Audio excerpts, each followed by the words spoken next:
지역의 현안을 시시각각 다뤄보는 헬로 이슈 토크 시간입니다. 일본이 수출 규제 조치 후 전남에서 곳곳에서도 일본 제품 불매 운동이 번지고 있는데요. 하지만 최근 무안공항은 일본 노선 신규 취항 등 마케팅 강화와 활성화에 빨간불이 켜졌습니다. 더불어 전남 곳곳에서 불매 운동이 확산되며 감정적으로 앞서는 건 아닌지 여러 의견들이 나오고 있습니다. 이와 관련된 이야기 지금 시작하겠습니다.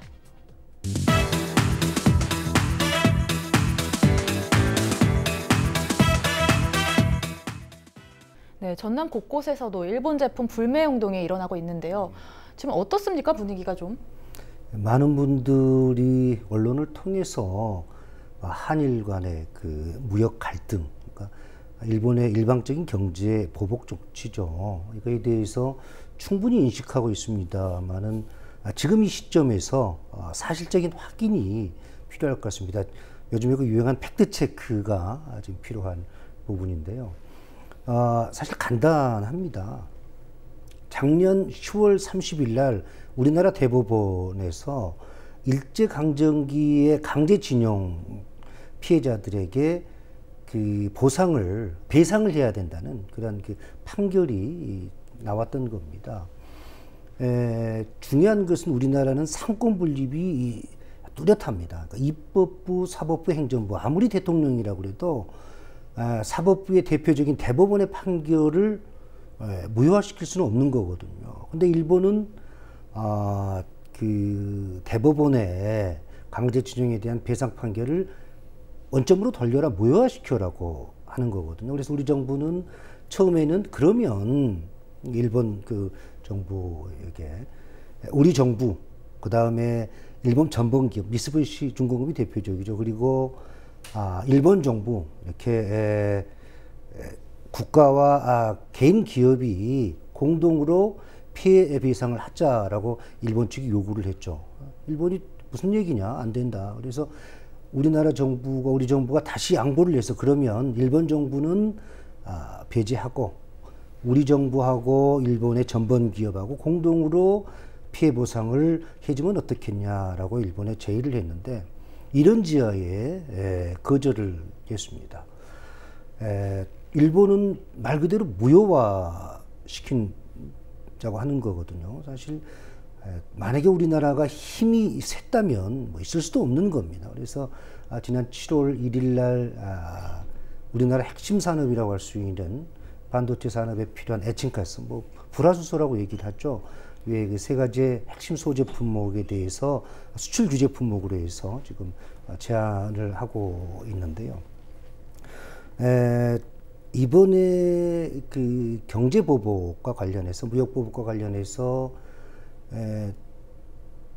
반대쪽, 그러니까 야권이라든지 정부를 좀 비판하는 그런 입장에서는 작년 10월 30일 날 이제 판결이 이루어졌고요. 8개월 정도 지난 이후에 이제 일본이 무역보복에 액션을 취했는데 그 8개월 동안 뭐 했냐는 거죠. 그리고 이미 박근혜 정부 때부터 일본 정부에서는 만약에 이 강제징용에 대한 배상 판결이 일본의 불리하게 나오면 분명히 경제보복을 하겠다라고 공언을 했던 그런 상황이거든요. 근데 8개월 동안 우리 정부는 뭐 했냐라고 비판을 하고 있습니다. 근데 사실은 우리 정부도 이러한 야당이라든지 반대측의 비판에 대해서 뚜렷한 해법이 없는 게 사실입니다. 이게 문제인 거죠. 근데 중요한 것은 이와 같은 한일 간의 무역 갈등, 일본의 무역 보복 조치에 대해서 그러면 우리 지역, 우리 전남에 경제적으로나 관광 산업에 어떤 영향을 미칠 것인가에 대해서는 지금 이 시점에서는 여러 가지 다양한 대책들을 강구해야 될 그런 그 시점이라고 생각을 합니다. 네, 이제 한일 간의 무역 갈등으로 인한 전남이 받는 피해에 대해서 여러 가지 방안과 대책을 마련해야 된다고 말씀해 주셨는데요. 네, 그렇다면 이제 전남 곳곳에서도 일본 제품 이제 불매 운동이 일어나고 있는데 현재 분위기는 어떻습니까? 지금 뭐 거대한 국민운동화 되는 분위기죠.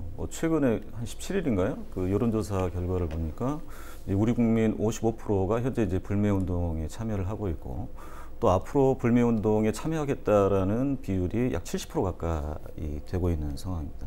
근데 이제 방금 이제 교수님께서 말씀하셨지만 지금의 일본의 무역 보복이라는 게 뭐 일본의 강제징용 배상 판결에 대한 분명한 감정적 좀 대응으로 시작된 거지 않습니까? 이에 대한 국민의 대응이 사실은 지금의 불매운동이 뭐 정부가 시켜서 한 것도 아니고 국민들 스스로 자발적으로 그리고 조용히 좀 생활 속에서 실천이 되고 있는 상황이기 때문에 저는 좀 파급력이 좀 있을 거라고 봅니다. 뭐 실제로 이제 제가 딸이 둘이 있는데 초등학생 다니는 딸하고 중학생 다니는 딸이 있는데 이 딸들이 하는 말이 일본계 뭐 옷 제품 있죠. 뭐 유니 뭐 있고 또 뭐 일본계 뭐 차네샵 같은 경우는 친구들끼리도 가는 걸 꺼리는 분위기다라고 이제 그렇게 말을 하고 있는 수준입니다. 네, 이제는 좀 범국민적인 운동으로 확산해 가고 있다고 말씀해 주셨는데요.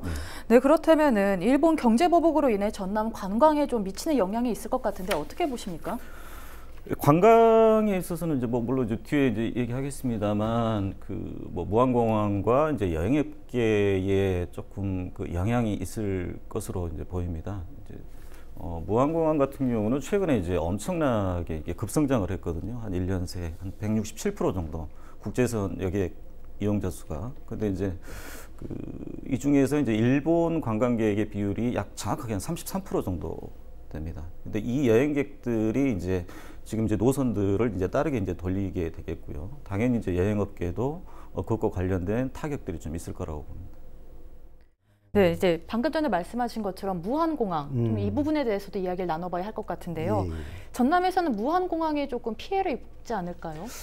예, 당연히 피해를 입을 수밖에 없죠. 그러니까 무안공항 활성화라는 이런 명제하에서는 현재의 상황이 매우 불리합니다. 제가 어제 그 자료를 좀 확보를 했는데요. 현재 무안공항과 일본 노선이 4개 노선이 있습니다. 이제 어제부로 이제 오이타, 무안과 오이타는 이제 스탑이 됐는데요. 도쿄 나리타 매일 운행을 하죠. 그리고 무안 간사이 오사카 매일 운영하고요. 그다음에 이제 7월 1일부터 후쿠오카 노선이 신설이 됐습니다. 주 4회로. 근데 보니까 1월부터 6월까지 탑승률 그리고 또 7월 1일부터 7월 20일까지 탑승률을 분석해 보니까 무안 도쿄 나리타 탑승률이 48.8%로 1월 달부터 6월 달의 평균보다 한 3.4%가 감소가 됐더라고요. 무안 오사카 간사이 관련해서는 탑승률이 65.4%, 15.8%가 감소가 됐고요. 어제부로 중단된 무안 오이타 같은 경우는 우리 32.3%가 감소가 됐습니다. 이 수치는 사실 7월하면은 성수기인데 벌써 뭐 3%, 15% 그리고 30% 정도의 탑승률이 감소됐다고 하는 것은 뭐 상당한 타격이 있는 거거든요. 무안 후쿠오카만 잘 아시겠지만 규슈 지역을 운항하고 있는 적인데 탑승률이 56.0%밖에 안 된다는 거죠. 이것만을 봤을 때는 무안공항 활성화 차원에서는 분명히 이와 같은 한일 간의 무역 갈등이 부정적으로 영향을 미치고 있다라고 하는 거예요. 그렇다고 그래서 현재 특별한 그런 해답이 없습니다. 무안공항 자체 내에서 아니면 전라남도가 아니면 무안군 자체에서 무안공항 활성화를 위해서 어떻게 할 수 있는 방안이 없는 거죠. 그렇지만 전라남도나 해당 지자체는 이와 같은 상황을 잘 주시해서 그에 대한 대책이 좀 시급할 그런 시기라고 저는 생각을 합니다. 분명히 도 차원에서 또 각 지자체 차원에서 이와 같은 상황에 대해서 충분한 대응 방향 또 발전 방향을 강구를 해야 된다고 생각을 합니다. 네, 이제 무안공항에 피해가 있긴 하지만 대책이 좀 필요하다고 말씀해 주셨는데요. 그렇습니다. 예. 네, 그렇다면 이제 전남이 무안공항에 피해가 클 거라고 말씀해 주셨는데 앞에서도요. 어떻습니까? 현실적으로 지금 좀 피해가 있는 상황입니까? 이제 원래 이제 무안공항은 사실상 이제 일본 여행의 이제 모항으로서 상당히 이제 큰 역할을 해왔습니다. 실제로 지난 1년 동안의 6월까지 이제 통계를 보면 국제선 여행자가 아까 말씀드렸듯이 167%가 증가를 했죠. 엄청나게 큰 시장인데 무안공항 전체 이용자 중에 약 33%가 일본 여행객들입니다. 그 다음에 2위를 차지하는 게 이제 중국 여행객들인데요. 실제로 이제 제가 이제 어제 이제 여행업계 관계자하고 좀 통화를 좀 했었는데요. 신규 모객은 전혀 안 되는 상황이고, 기존에 그 모객을 했던 분들도 보통 이제 여행사 상품이라는 게 10명, 15명이 팀을 이뤄서 출발을 하는 거거든요. 이분들이 거의 대부분 이제 취소를 하시는 바람에 전혀 이제 운항이 안 되고 있다라는 겁니다. 실질적으로 이제 스톱이 됐다라고 봐야 되겠죠. 이제 어제 이제 방금 말씀하신 대로 이제 무한 오이타 노선 같은 경우는 이제 노선이 이제 중단된 상황이 됐고요. 이제 문제는 이제 그렇다면 이에 이제 중국 여행 같은 경우도 최근에 이제 화웨이 사태가 좀 있었습니다. 그러면서 비자 발급이 엄청나게 엄격해졌거든요. 한 2, 3주가 걸리는 상황이라고 얘기합니다. 그러니까 중국 여행객들도 사실상 중국 여행을 지금 포기를 하고 있는 상황이고요. 뭐 대체 여행 노선으로 최근에 이제 동남아 노선, 대만 노선 이제 이런 부분들이 이제 풍선 효과라고 그러죠. 이렇게 그쪽으로 오히려 이제 승객들이 좀 이렇게 몰리고 있는 상황이다. 이제 이렇게 말씀드릴 수 있겠습니다. 실제로 이제 여행업계나 이제 그 지역관광공사 같은 경우는 상당히 좀 심각한 좀 이렇게 타격을 보고 있고, 이것에 대해서 좀 대책 마련을 좀 서둘러야 되는 상황이 온 것 같습니다. 네, 이제 대책 마련이 꼭 필요한 상황인 것 같습니다. 네, 이제 경제 보복을 지속할 경우 양 국가 간의 이제 갈등이 좀 더 심화될 것 같은데요. 앞으로 어떻게 전망하십니까? 아마 현재 상황은 어느 정도 지속이 될 수밖에 없을 겁니다. 왜냐하면 일본 정부가 지금 우리나라 정부를 향해서 주장하는 것은 우리나라 정부가 도저히 받아들일 수 없는 그런 거거든요. 사법부의 아까도 말씀드렸지만 사법부의 대표적인 대법원의 판결을 무효화시켜라. 그건 있을 수도 없는 거거든요. 일본 정부도 압니다. 이런 거에 대해서 한국 정부가 도저히 받아들일 수 없는 그런 상황이라는 것을. 그런데도 얼마 전에 그 참여연 선거에서 승리를 하고 나서 제1선이 아베 정부가 한국 정부를, 우리나라 정부를 향해서 우리가 요구하는 그런 답, 우리가 이해할 수 있는 답, 우리가 원하는 답을 가지고 와라 라고 하는 거예요.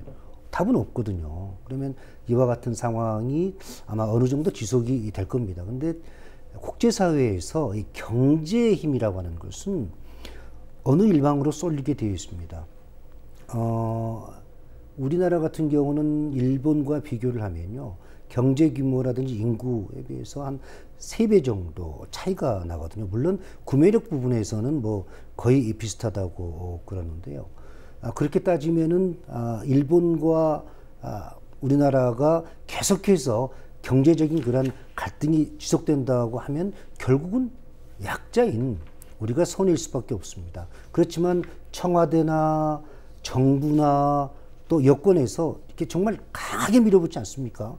아마 보통 사람들이, 저희가 경제학자입니다만 제가 놀릴 정도로 대통령님이나 뭐 정부 여당에서 강하게 이렇게 어필하고 있거든요. 이것은 무슨 얘기냐면 국제사회에서 경제 분야에서 힘의 논리가 작용을 하는데 여기서 밀리면 계속해서 학습 효과 때문에 또 다른 보복이 이어질 수밖에 없는 상황이 될 겁니다. 그래서 어느 정도 지금 상당한 그런 저항이라는 표현보다는 하여튼 뭐 강한 대응을 하고 있는데요. 우리나라 정부도 마찬가지고 일본 정부도 마찬가지고 이게 길게 가지는 않을 겁니다. 강하게 어필한다고 하는 것은 그만큼 해결 방안이 있다는 거거든요. 해결 방안이 모색하고 있다는 거거든요. 따라서 일본 정부도 이러한 상황이 계속해서 유지가 되면 경제적으로나 경제적인 큰 타격은 없을 겁니다만 관광 부분에서는 분명한 마이너스 요인으로 작용할 수 있기 때문에 이런 부분은 아마 시간이 문제다. 대신해서 양 정상 아베 총리와 문재인 대통령이 이제 단판으로 해서 해결될 수밖에 없겠다라고 하는 거고요. 굉장히 고무적인 것은요. 제가 지난주 말에 우리 과 학생들을 데리고 이제 1박 2일로 연수를 갔다 왔는데요. 연수를 갔다 오면서 이제 제 차에 5명인가 이렇게 같이 저기 하는데, 군대 가기 전에 6명이서 친구들이 일본 여행을 이제 8월 중순경에 떠나기로 약속을 했었나 보면 나름대로 이제 돈도 걷고 이랬는데, 저희 이제 얘기를 하는 거예요. 저는 이제 운전하면서 듣고만 있는데, 야, 지금 상황에서는 가면 안 되는 거 아니냐?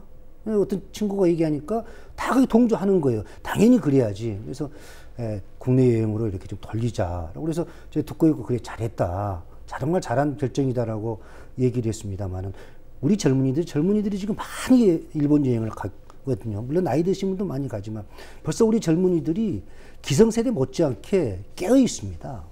정신이 살아 있습니다. 그래서 굴매운동도 뭐 유니클로라든지 이런 젊은이들이 많이 가는 그러한 제품에서부터 지금 시작이 되고 또 지금 어느 정도 이렇게 정상화되고 있거든요. 그러면은 앞으로 희망이 있다. 그래서 조금만 더 우리가 견디면 아마 지금과 같은 그러한 난국을 잘 극복하지 않을까 싶습니다. 근데 중요한 것은 아까도 제가 말씀드렸지만 전라남 도나 해당 지자체, 특히 이제 농수산물 같은 경우는 물론 정부에서 개입을 해야 되겠습니다만은 도나 해당 지자체 차원에서 지금부터 사전 점검이 필요합니다. 아까 말씀드렸지만 검역 부분이라든지 무슨 통관이라든지 이런 부분에 있어서 세심하게 지금부터 좀 대책을 세워야 되지 않을까 싶습니다. 네, 그렇다면 이제 일본 경제 보복에 따라 전남에서도 관광 등 영향을 끼치고 있는데 앞으로 어떻게 대응해야 하는 겁니까?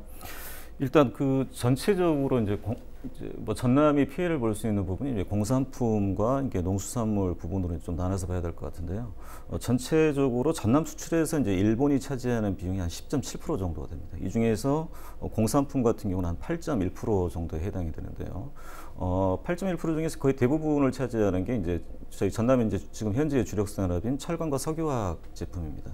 물론 지금까지는 이제 아직까지 피해가 없습니다만 그 일본이 지금 만지작거리는 카드 중에서 그 다음 수순으로 예상되는 게 바로 화이트리스트 이제 배제 부분인데요. 이 부분들이 구체적이고 광범위하게 실행이 된다라면 공산품 역시도 안전지대는 아니다라고 이제 좀 생각이 들고요. 이 부분들에 대한 해결책으로는 당연히 이제 그 전남의 산업 구조가 이제 너무 이제 석유화학과 철강에 이제 집중이 되어 있다 보니까 이렇게 구조에 이제 좀 고도화도 좀 있어야 될 것 같고, 그다음에 경량 소재 개발이라든가 좀 차별화되는 것들로 전남의 공산품 생산 구조를 좀 이렇게 전환해야 되는 이런 좀 중장기적인 좀 과제가 있습니다. 이제 그 다음으로 이제 피해가 예상되는 부분이 바로 이제 농수산물 부분인데요. 농수산물 부분은 이 대일본 수출 비중이 상당히 높습니다. 한 31.4% 정도가 되는데요. 이 중에서 이제 뭐 수산물 같은 경우는 김, 미역, 톳, 광어 이제 이런 부분들의 대일본 수출 비중이 아주 좀 높은 상황입니다. 근데 특히 이제 김 같은 경우는 이제 올해 한 20% 정도가 수출량이 감소를 했습니다. 대일본 수출량이. 왜냐하면 일본이 이제 자국의 이제 김산업 보호를 위해서 이제 쿼터제를 이제 실시하면서 당연히 이제 좀 줄어들게 됐는데요. 이제 제일 지금 염려가 되는 부분들이 이제 검역 강화 부분입니다. 이게 검역이 강화된다라는 것은 사실상 이제 신선식품이기 때문에 수출길이 이제 막힐 수밖에 없다라는 것들이 되거든요. 뭐 농산물 같은 경우는 이제 제일 염려가 되는 게 크게 한 두 가지 종목으로 볼 수가 있는데요. 첫 번째는 이제 파프리카입니다. 파프리카가 전남의 생산량이 전국 한 3위 정도가 되는데요. 전량을 이제 일본으로 수출을 하게 됩니다. 이제 강진 중심으로 해서 이렇게 이제 단지들이 형성이 돼 있는데 이거 같은 경우는 상당히 좀 피해를 볼 수밖에 없는 상황이고요. 이후에 이제 또 비중이 높은 게 김치입니다. 김치. 김치는 우리나라 이제 생산물 중에 50%가 이제 일본으로 수출이 되는데요. 김치 이제 제조업체라든가 뭐 배추 주산지인 해남 뭐 이런 것들이 이제 피해를 볼 수가 있겠죠. 농산물과 관련된 농수산물과 관련된 대응은 이제 가장 첫 번째가 이제 수출선 다변화입니다. 당연히 이제 일본의 지금 현재 30% 이상에 달하는 이 구조를 편중된 구조들 당연히 이제 다양화하는 게 먼저 필요하겠고요. 두 번째로는 이제 저희들의 좀 노력도 좀 필요합니다. 예를 들어 이제 지산지소라고 그러죠. 그 지역에서 생산된 물건에 대해서는 그 지역에서 소비를 하는 것. 실제로 이제 전북 완주 같은 경우는 이 지산지소 운동을 통해서 해당 농산물의 30% 가까이가 그 지역에서 바로 이제 소비되는 구조를 가지고 있습니다. 뭐 세 번째로 본다라면 저는 이제 지역의 브랜딩과 프랜차이즈 업계를 좀 이렇게 살려내는 것. 이것들이 상당히 좀 중요하다고 보는데요. 전남의 지역 프랜차이즈가 거의 전국의 꼴등 정도 수준입니다. 근데 이게 왜 중요하냐면 그 지역의 농산물과 수산물, 축산물들이 이 지역 프랜차이즈를 통해서 예를 들어 전국으로 유통하게 된다면 안정적인 판로 구축들이 진행이 될 수 있는 부분들이거든요. 이렇게 좀 구조별, 단계별로 전남이 어떻게 대응할 것인가에 대해서 매뉴얼이 지금 시급히 좀 구성이 돼야 된다고 봅니다. 네, 이 양극화 간의 갈등이 빨리 좀 해결이 돼서 많은 국민들의 피해가 좀 최소화됐으면 좋겠습니다. 오늘 이야기 여기까지 나눠보도록 하겠습니다. 두 분 고맙습니다. 전남 곳곳 일본 제품 불매운동 확산과 함께 일본 규제 확대에 우려스러운 점도 많습니다. 이번 사태와 상관없이 전남의 외국인 관광객 유치, 소상공인 환경 개선 등 최선을 다해 위기를 극복해 나가길 바랍니다. 지금까지 헬로 이슈 토크였습니다.